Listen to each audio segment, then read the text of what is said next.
പിണറായിയുടെ ഒരു മനോഹര ദൃശ്യം പുറത്തു വന്നിട്ടുണ്ട്. ഒരു അവാർഡ് ദാന വേദിയിൽ വെച്ച് ഒരു കുഞ്ഞിനോടുള്ള പെരുമാറ്റത്തിന്റെ ദൃശ്യം. ഇത്രയും കാലം നമ്മുടെ മാധ്യമങ്ങൾ പൊതിഞ്ഞു പിടിച്ചിരുന്ന, എന്നാൽ വ്യക്തി എന്നുള്ള നിലയ്ക്ക് ഒരു മനുഷ്യന്റെ പച്ചയായിട്ടുള്ള രൂപം എന്താണെന്ന് ആ ദൃശ്യം തെളിയിക്കുന്നുണ്ട്.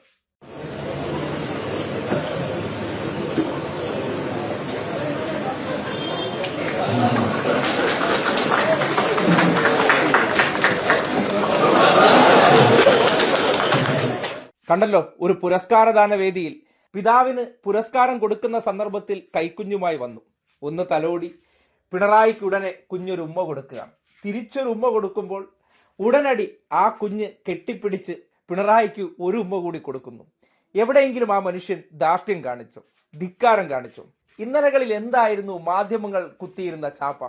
ഇത്തരം ദൃശ്യങ്ങളൊക്കെ പരമാവധി ഒഴിവാക്കി, ചിരിക്കുന്ന ചിത്രങ്ങൾ ഒഴിവാക്കി, അയാൾ ധിക്കാരിയാണ്, ധാർഷ്ട്യക്കാരനാണെന്ന് ചാപ്പ കുത്താൻ പരിശ്രമിക്കുമ്പോൾ അയാളുടെ ഉള്ളിലെ മനുഷ്യനെ പുറത്ത് കാണാതിരിക്കാൻ അവർ വല്ലാതെ ജാഗ്രത പുലർത്തിയിരുന്നു. അനാവശ്യമായ ഒരിടങ്ങളിലും വെളുക്കെ ചിരിച്ചുകൊണ്ടോ ആവശ്യമില്ലാത്ത ഇടങ്ങളിലേക്ക് മറ്റുള്ളവരെ അനാവശ്യമായി സ്വീകരിച്ച് ഫോട്ടോഷൂട്ടിനോ അയാൾ തയ്യാറായിരുന്നില്ല. സാധാരണക്കാരിൽ സാധാരണക്കാരായി കൊടിയ പീഡനങ്ങൾക്കിടയിലൂടെ രൂപപ്പെട്ട മനുഷ്യനെന്നുള്ള നിലയ്ക്ക് അയാൾ ഗൗരവതരക്കാരനായി നടന്നു. ആ ഗൗരവത്തെ മോശമായി ചിത്രീകരിച്ചു. ഒറ്റ കാരണമേ ഉണ്ടായിരുന്നുള്ളൂ, അയാൾ കോരന്റെ മകനായി ജനിച്ചുപോയി. തമ്പ്രാക്കന്മാർ ഭരിച്ചിരുന്ന, അല്ലെങ്കിൽ തമ്പ്രാക്കന്മാർ ഇരുന്നിരുന്ന കസേരയിലേക്ക് ഒരു കോരന്റെ മകൻ ഇരുന്നത് ഈ നാട്ടിലെ പല തമ്പ്രാക്കന്മാർക്കും സഹിച്ചിരുന്നില്ല.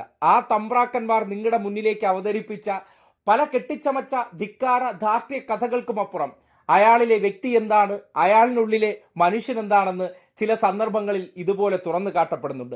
എല്ലായിടങ്ങളിലും അങ്ങനെ കാണിച്ചുകൊണ്ട് നിൽക്കുന്നവനല്ല ഭരണാധികാരി. ആവശ്യമുള്ള ഇടങ്ങളിൽ അത് കാട്ടിയാൽ മതി. അത് അദ്ദേഹം കൃത്യം കാട്ടിയിരുന്നു. അതിനെ മറച്ചു പിടിച്ചുകൊണ്ട് നമ്മുടെ മുന്നിലേക്ക് ചിത്രീകരിച്ച പല ചാപ്പകൾക്കപ്പുറമുള്ള യഥാർത്ഥ പിണറായി എന്താണെന്ന് ആ ദൃശ്യം തുറന്നു കാട്ടുന്നുണ്ട്.